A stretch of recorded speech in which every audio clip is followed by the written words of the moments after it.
Good afternoon and welcome to the first in a series of roundtables with average citizens of the Commonwealth of Virginia. This will be the first in a series around the state, and I'm here to discuss whatever the concerns are. As you know, I've announced today that I am a candidate for the governorship of the Commonwealth of Virginia next year in 2013. Would you be kind enough to introduce yourselves? Me? I'm Joe Horrigan. I'm from Annandale, Virginia. Jeff Weinstock. I'm from Vienna, Virginia. I'm Jeannie Horrigan. I'm from Annandale, Virginia. Jason Patel, student at the George Washington University. And Jason, what are you studying? I'm studying political communication. It's basically a cross between journalism and political science. And how much longer do you have in I'm school? only a sophomore, I'm only 19. I have 2 more years left in school. Hopefully I can do something in the community afterwards. Do you spend much time in the Commonwealth? Absolutely. Virginia, I'm originally from New Jersey, but Virginia, it's extremely beautiful. I love being around this area. Arlington, Vienna, I have family, close family friends in Vienna. It's beautiful there. Great Falls. Have your family in Virginia, have they talked about any concerns they have with regard to what's going on in the Commonwealth? Well, they're especially concerned about the polarization of Congress, and especially how the Republican Party, they know how to fall in line really well and not really challenge bad ideas that are floated out there.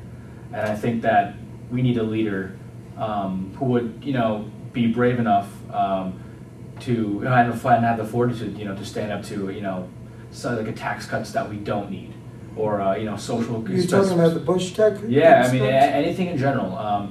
So I guess to start off, my question to you would be, do you believe that you have the fortitude, or what do you think you would do in order to get your message out there that something's become too extreme? Well, of course, once I'm elected for governor, I want to work with the state legislature as much as I can, be they Democrat or Republican, but I will stand and make a fight for programs that I believe in, especially with regard to the development and the incentivizing of green energy and a green economy in Virginia.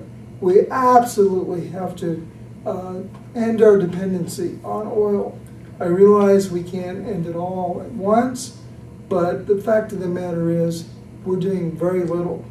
And Virginia has a natural base for solar, wind, and sea power. If you look at, for example, the Norfolk area, it's one of the largest areas in the country with regard to both sea and wind power. We owe it not only to ourselves, but our children.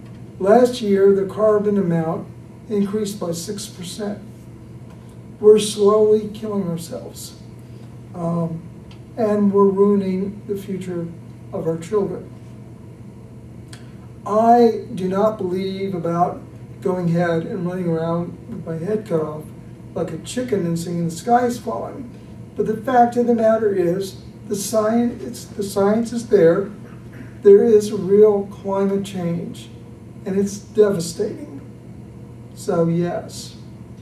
How many jobs would you estimate could be created going through?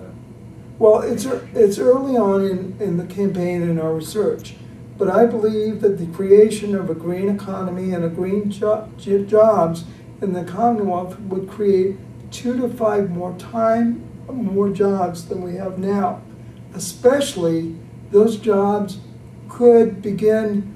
I would begin to create those jobs in the poorest parts of Virginia, up towards West Virginia and Southwest Virginia.